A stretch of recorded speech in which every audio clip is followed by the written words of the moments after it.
இந்த நாளிலையும் கூட தேவனுடைய நாமம் மகிமைப்படுவதாக. சங்கீதம் 5வது அதிகாரம் 5வது வசனத்துல, வீம்புக்காரர்கள் யாவரும் அவருடைய கண்களுக்கு முன்பாக நிற்க மாட்டார்கள், அக்கிரமக்காரர்களை அடியோடு ஆண்டவர் வெறுக்கிறாங்களாம். அப்போ பாருங்களேன், வீம்புக்காரர்களை ஆண்டவர் என்ன செய்யறாங்களாம், அவர் கண்களுக்கு முன்பாக நிற்க விட மாட்டாங்களாம். அக்கிரமங்களும் நீதிகளும் அநியாயங்களும் செய்கிறவர்களை ஆண்டவர் என்ன செய்யறாங்களாம், அடியோடு வெறுக்கிறாங்களாம். அப்போ நம்மளுடைய வாழ்க்கையில ஆண்டவர் நம்மளை நீதிமானாக அழைத்திருக்கிறாங்க. ஒரு காலத்துல அக்கிரமங்கள் நிறைந்த நம்மை, பாவிகளாகிய இருந்த நம்மை, வீம்பு பிடித்த இருந்த நம்மை, நம்மளுடைய வாழ்க்கையை ஆண்டவர் எவ்விதமாக மாற்றி நீதிமானாக நம்மளுடைய வாழ்க்கையை ஆண்டவர் மாற்றி இருக்கிறாங்க.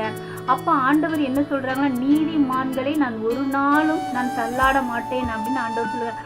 ஆண்டவர் நீதிமான்களை ஒரு பொழுதும் ஆண்டவர் தள்ளிவிட மாட்டாங்களாம்.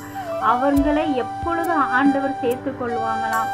அக்கிரமம் உடைந்தவர்களை ஆண்டவர் சேர்த்து கொள்ள மாட்டார். அவருடைய கண்களுக்கு முன்பாக கூட நம்ம யாவரும் என்ன செய்ய முடியாதான், நிற்க முடியாதான்.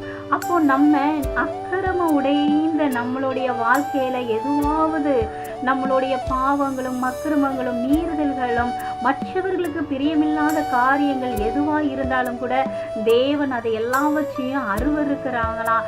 அதை எல்லாவற்றையும் நம்ம எடுத்து போட்டதுக்கு அப்புறம் தான் ஆண்டவர் என்ன செய்யறாங்க, அவருடைய கண்களுக்கு முன்பாக, அவருடைய ஆலயத்துக்கு முன்பாக, அவருக்கு முன்பாக நம்மளை நிற்க வைக்கிறதுக்கு ஆண்டவர் நம்மளை என்ன செய்யறாங்க, தகுதிப்படுத்துகிறாங்க.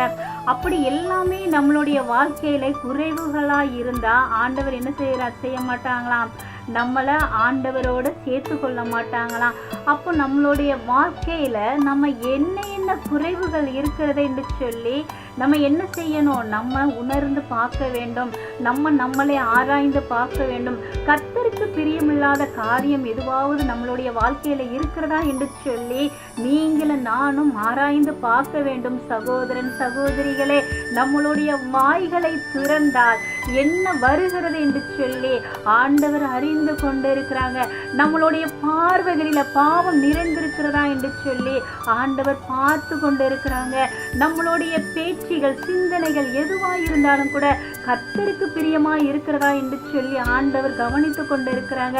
அப்போ நம்மளுடைய வாழ்க்கையில நீதிமானாகிய நம்மளை அழைத்த தேவனுக்கு முன்பாக நம்ம யாரெல்லாம் உண்மையாய் நம்ம நிற்கிறோமோ அவர்கள் மட்டும்தான் தேவனுடைய கண்களுக்கு முன்பாக நிற்க முடியும்.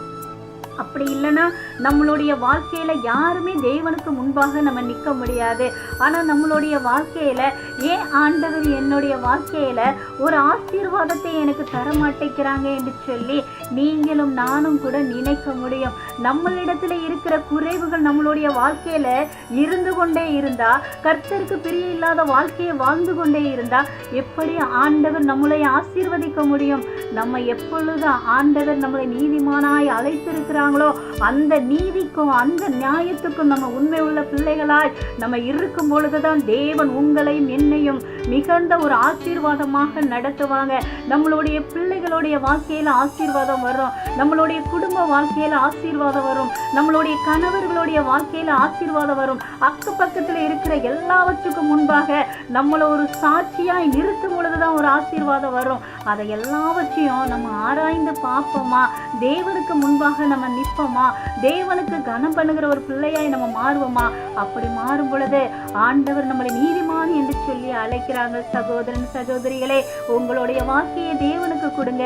நீதி உள்ள தேவன் ஒருவர் இருக்கிறார், அவர் உங்களை பார்த்து கொள்வார் என்று சொல்லி உங்களுடைய வாழ்க்கையில எப்பொழுதும் அந்த நினைவு இருந்து கொண்டே இருக்கணும். பாவம் நம்மளுடைய வாழ்க்கையில வரவிடாதபடிக்கு நம்ம என்ன செய்யணும், நம்மளை சரி செய்து வாழ்ந்து கொண்டே இருக்கணும். அப்படி இருக்கும் பொழுது நம்மளுடைய வாழ்க்கையை ஆண்டவர் ஆசீர்வதிப்பாங்க. God bless you. கர்த்தர் அந்த வார்த்தைகளை ஆசீர்வதிப்பாராக.